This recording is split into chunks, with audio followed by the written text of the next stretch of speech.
Shalom, selamat malam, ama-ama, akong-akong yang diberkati Tuhan. Kiranya kita semua malam hari ini berada dalam keadaan yang baik dan dalam perlindungan Tuhan.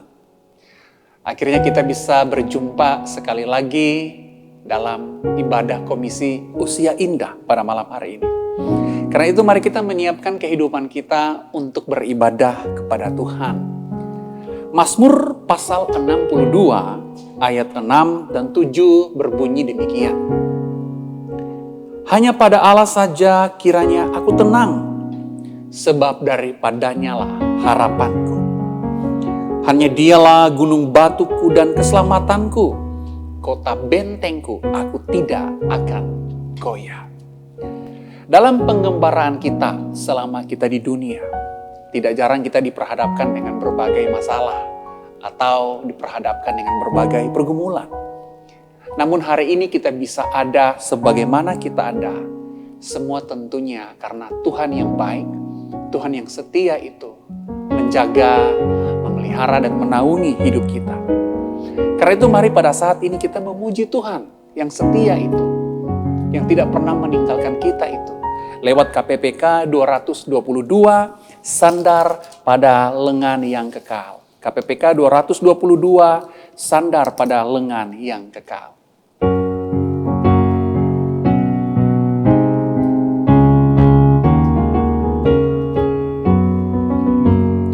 Amatlah senang dan bahagia, sandar pada lengan yang kekal.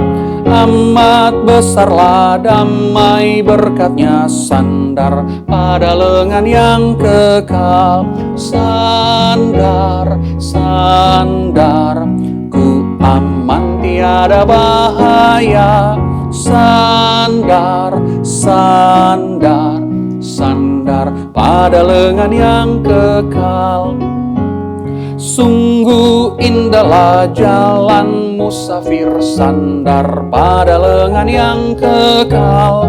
Terang dan cerah langkah jalanku, sandar pada lengan yang kekal. Sandar, sandar, ku aman tiada bahaya. Sandar, sandar, sandar pada lengan yang kekal. Ku takkan cemas, ku takkan takut, sandar pada lengan yang kekal. Hatiku aman, dia di sisiku, sandar pada lengan yang kekal. Sandar, sandar, ku aman tiada bahaya. Sandar, sandar, sandar pada lengan yang kekal. Betapa melimpahnya syukur di dalam hati kita karena kita bersandar pada Allah yang kekal itu. Allah yang tidak pernah meninggalkan saya, meninggalkan kita semua. Keberadaan Allah dalam hidup kita membuat kita merasa aman. Ketika Allah beserta kita membuat jiwa kita menjadi tenang. Hal ini kemudian menciptakan ucapan syukur yang melimpah di dalam kehidupan kita.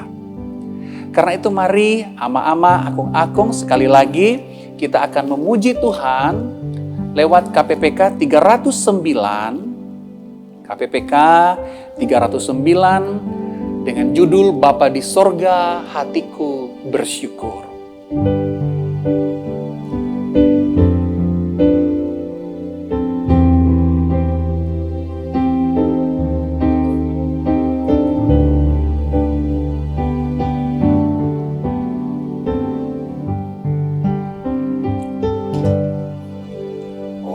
Bapakku, hatiku bersyukur.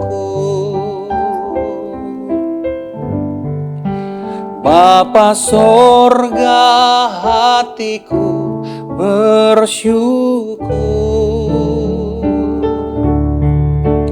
Ku cinta, ku hormat, ku sujud padamu, Bapa sorga, hatiku bersyukur. Tuhan Yesus, ku mau besarkan-Mu. Tuhan Yesus, ku mau agungkan-Mu. Ku cinta, ku hormat, ku sujud padamu.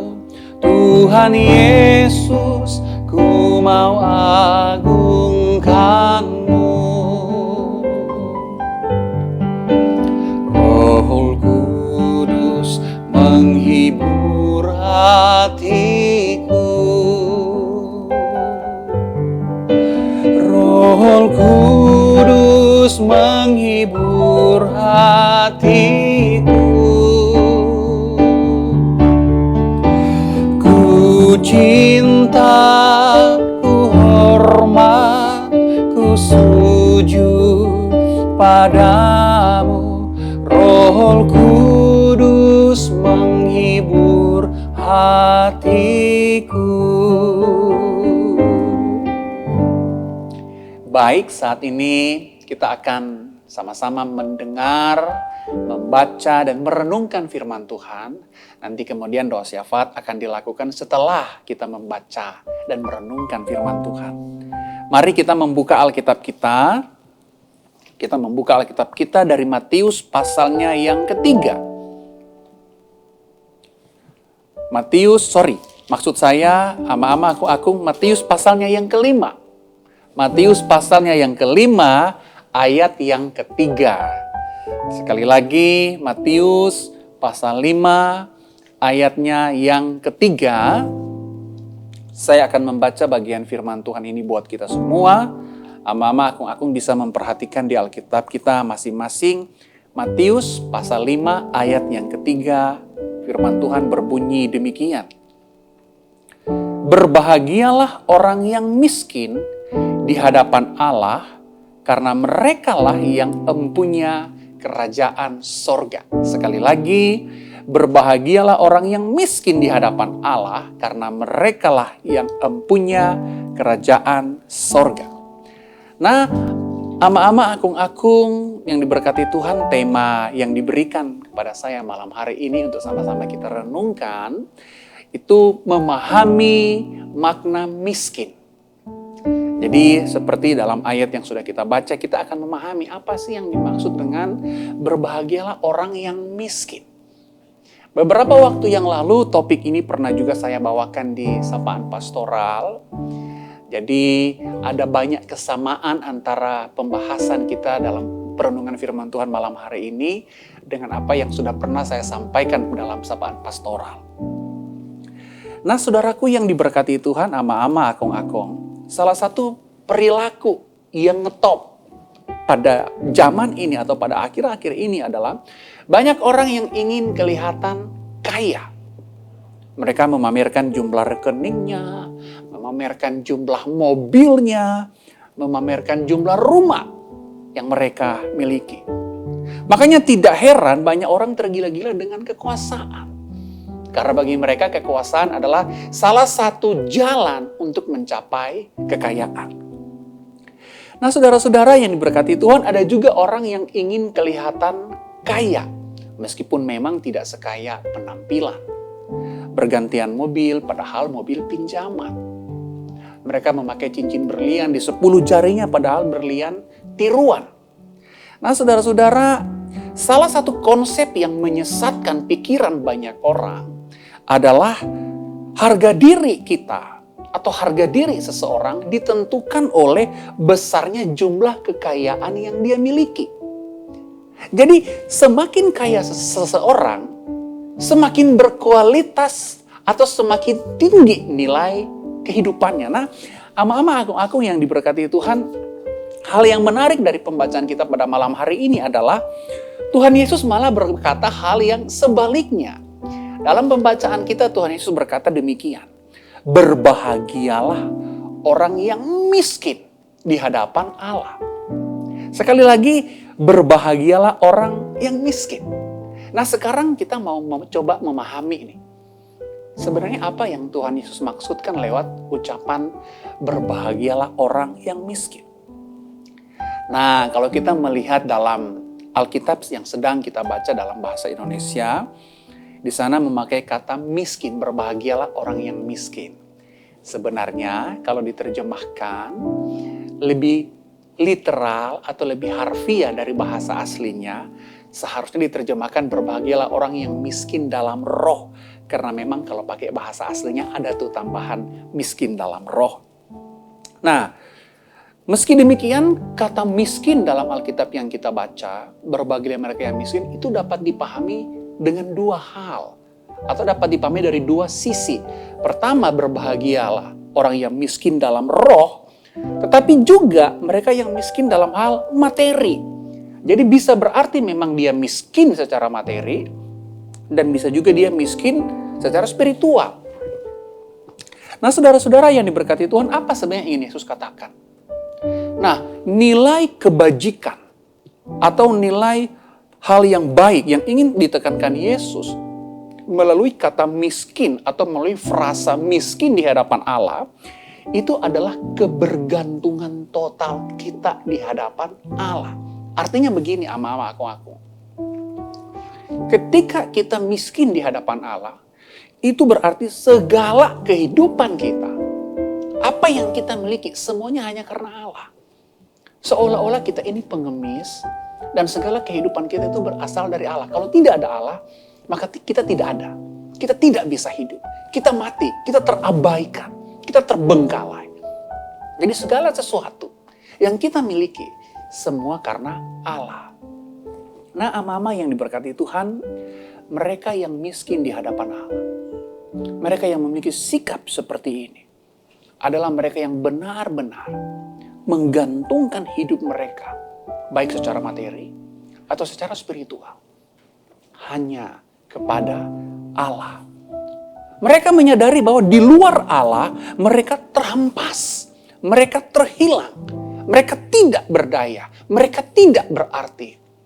Nah, ama-ama yang diberkati Tuhan, Alkitab berkali-kali memang mengatakan kepada kita bahwa Allah menaruh belas kasihan kepada orang-orang miskin dan orang-orang yang terbuang. Nah, di sisi yang lain, tidak berarti Alkitab tidak menyukai atau Alkitab melarang orang untuk menjadi kaya, tidak. Namun yang ingin ditekankan oleh perkataan Yesus lewat berbahagialah orang yang miskin adalah kita betul-betul dalam kehidupan ini hanya bergantung kepada Allah. Usaha kita bisa berjalan karena Allah. Kesehatan kita bisa baik karena Allah. Kita bisa melakukan karena banyak hal karena Allah. Semua hal yang mampu kita lakukan, semua karena Tuhan. Jadi tidak ada yang berasal dari kita. Nah, ama-ama aku yang diberkati Tuhan, mereka yang miskin adalah mereka yang menyadari bahwa mereka tidak memiliki apa-apa selain Allah. Atau kalau mereka memiliki apa-apa, semua karena Allah. Dengan kata lain, ama-ama aku sikap miskin di hadapan Allah, ini berarti sikap yang menyadari. Kita ini sadar betul-betul bahwa kita bukan siapa-siapa. Kita tidak mampu melakukan apa-apa. Sehingga kita betul-betul menggantungkan hidup kita hanya kepada Allah. Selain itu memang tidak dapat dipungkiri latar belakang ekonomi setiap orang berbeda. Ada yang ekonominya ke atas, ada yang menengah, ada ekonomi yang di bawah. Namun sekali lagi Allah menaruh belas kasihan kepada mereka yang miskin. Makanya kalau kita lihat dalam Alkitab tidak heran, salah satu misi Yesus adalah melakukan pembebasan, memberikan kemerdekaan kepada mereka yang miskin, mereka yang tertindas, dan mereka yang lemah. Nah, dengan demikian kita sebagai murid Yesus, kita harus memiliki sikap miskin. Kita harus betul-betul menggantungkan hidup kita hanya kepada Allah. Adakah pribadi yang lain yang mampu menjaga kita, yang mampu menopang kita. Selama kita hidup, selama kita mati. Selama kita hidup, kemudian setelah kita mati. Apakah kita masih bisa aman ketika yang menjaga kita bukan Allah? Namun kalau yang menjaga kita Allah, yang menjaga kehidupan kita, berbagai aktivitas kita, masa depan kita, semuanya adalah Allah, maka kita aman.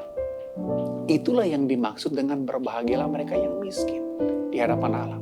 Mereka yang betul-betul menggantungkan hidup mereka, mempercayakan hidup mereka hanya kepada Allah. Nah, ama-ama akung-akung di sisi lain itu, gereja sebagai perpanjangan tangan Allah. Seharusnya sekali lagi, menaruh perhatian kepada mereka yang memang memiliki latar belakang ekonomi yang miskin.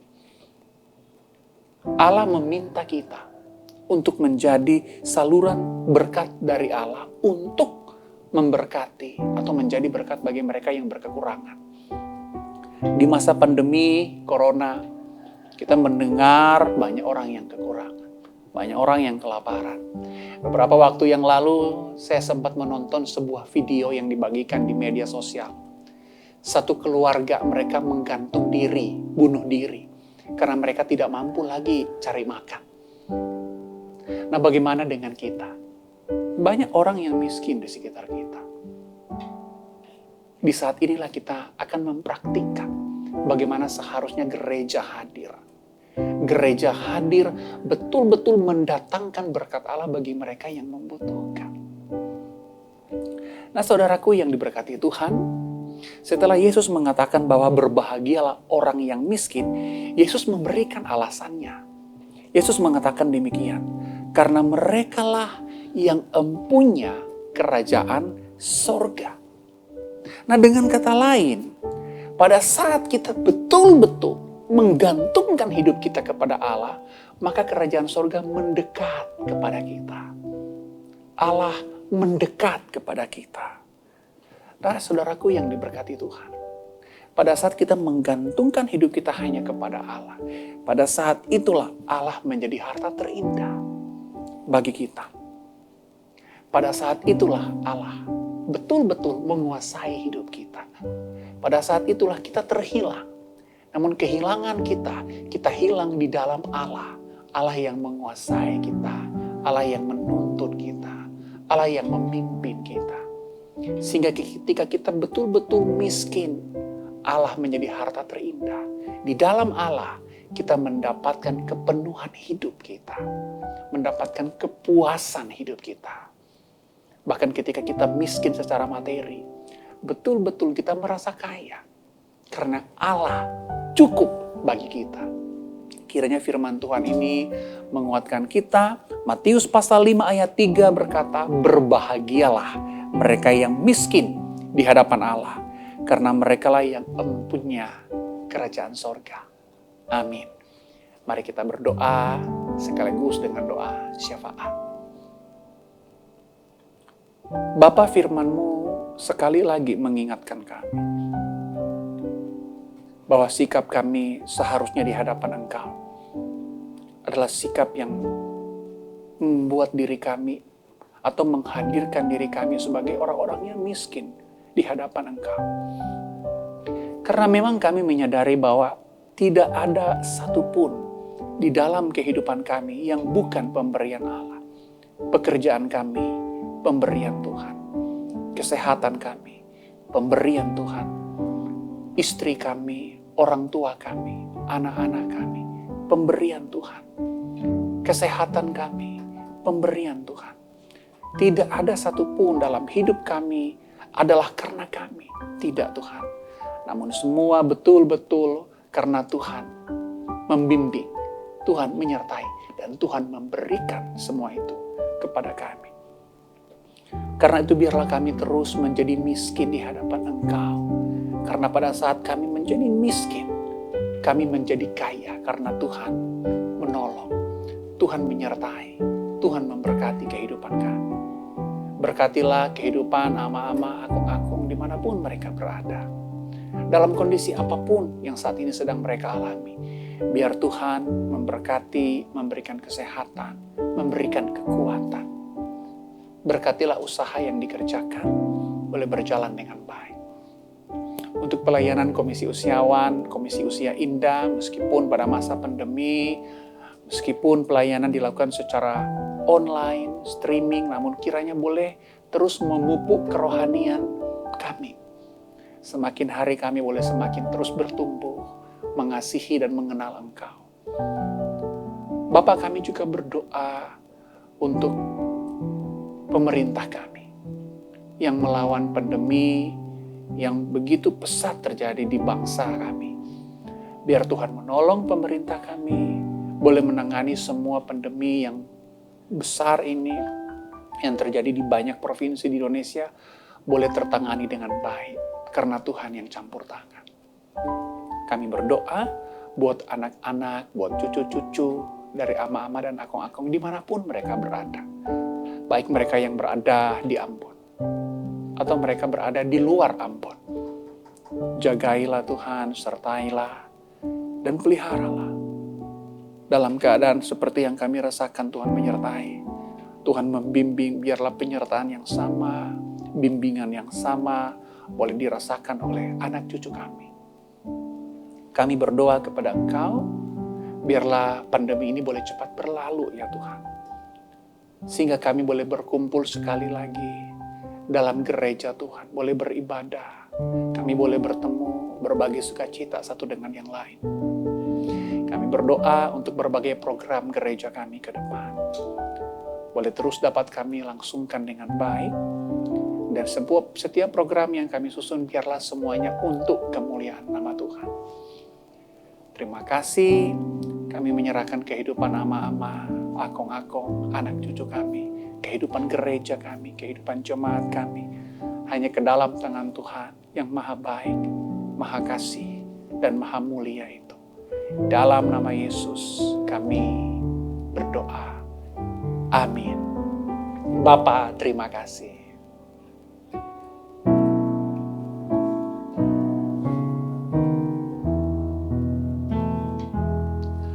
Bapa, terima kasih. Bapa, terima kasih. Bapa, di dalam surga, ku ucap terima kasih.